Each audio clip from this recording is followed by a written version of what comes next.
नमस्कार दर्शकों। आज की कहानी है धर्मराज जी और कर्मों का फल।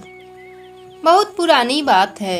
एक दिन रास्ते में महात्मा जी अपने शिष्य के साथ भ्रमण कर रहे थे। गुरु जी को इधर उधर की बातें करना बिल्कुल पसंद नहीं था। कम बोलना और शांति पूर्वक अपना काम ही गुरुदेव को प्रिय थी। परंतु शिष्य बहुत ही ज्यादा बोलना पसंद करता था। वह हमेशा इधर उधर की बातें करना और दूसरों की बातों में उसे बड़ा ही आनंद आता था। एक दिन चलते हुए जब वह एक तालाब से गुजर रहे थे तो उन्होंने देखा कि एक मछुआरा नदी में जाल डाले हुए था। शिष्य को यह सब देखकर बहुत बुरा लगा और वह शिष्य मछुआरे को अहिंसा परमो धर्म का उपदेश देने लगा। लेकिन वह मछुआरा कहाँ समझने वाला था। उसने पहले उस बात को टालना चाहा। जब बात बहुत बढ़ गई तो शिष्य और उस मछुआरे के बीच झगड़ा शुरू हो गया।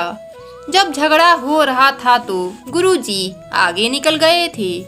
फिर वह लौटे और अपने शिष्य को साथ चलने को कहा और शिष्य को पकड़कर अपने साथ ले गए। गुरुजी ने कहा, बेटा, हम जैसे साधुओं का काम सिर्फ समझाना है, लेकिन ईश्वर ने हमें दंड देने के लिए धरती पर नहीं भेजा है।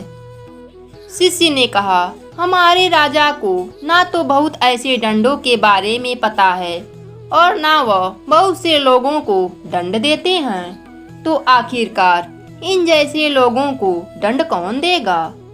शिष्य की इस बात का जवाब देते हुए गुरुजी ने कहा, बेटा, तुम निश्चिंत रहो। इसे भी दंड देने वाली एक अलौकिक शक्ति इस दुनिया में मौजूद है, जिसकी पहुंच सभी जगह है।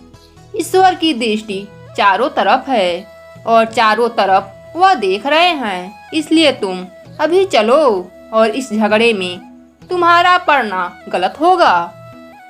शिष्य गुरुजी की बात सुनकर संतुष्ट हो गया और वह उनके साथ चल दिया। इस बात को हुए 2 वर्ष बीत चुके थे। एक दिन गुरुजी और शिष्य दोनों फिर उसी तालाब से होकर गुजर रहे थे। शिष्य भी अब 2 साल पहले हुए उस मछुआरे वाली घटना को भूल चुका था। उन्होंने उसी तालाब के पास देखा कि वहाँ एक चोट लगा सांप पड़ा हुआ था जो बहुत कष्ट में था।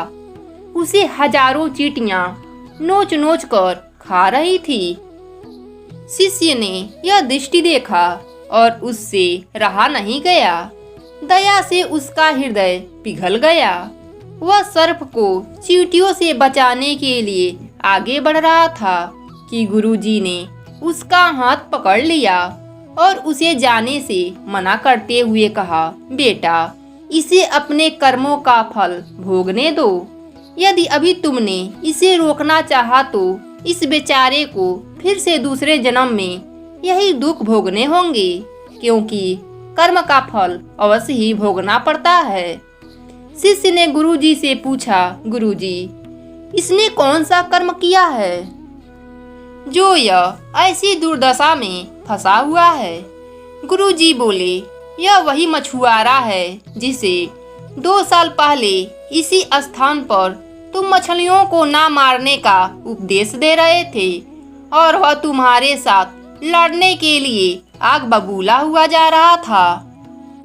वह मछलियां ही यह चींटियां हैं जो इसे नोच नोच कर खा रही हैं। यह सुनते ही बड़े आश्चर्य से शिष्य ने कहा, गुरुजी, यह तो बड़ा ही विचित्र न्याय है। गुरुजी ने कहा, बेटा, इसी लोक पर स्वर्ग नरक के सारे दृश्य मौजूद हैं। हर क्षण तुम्हें धर्मराज जी के न्याय के नमूने देखने को मिल सकते हैं।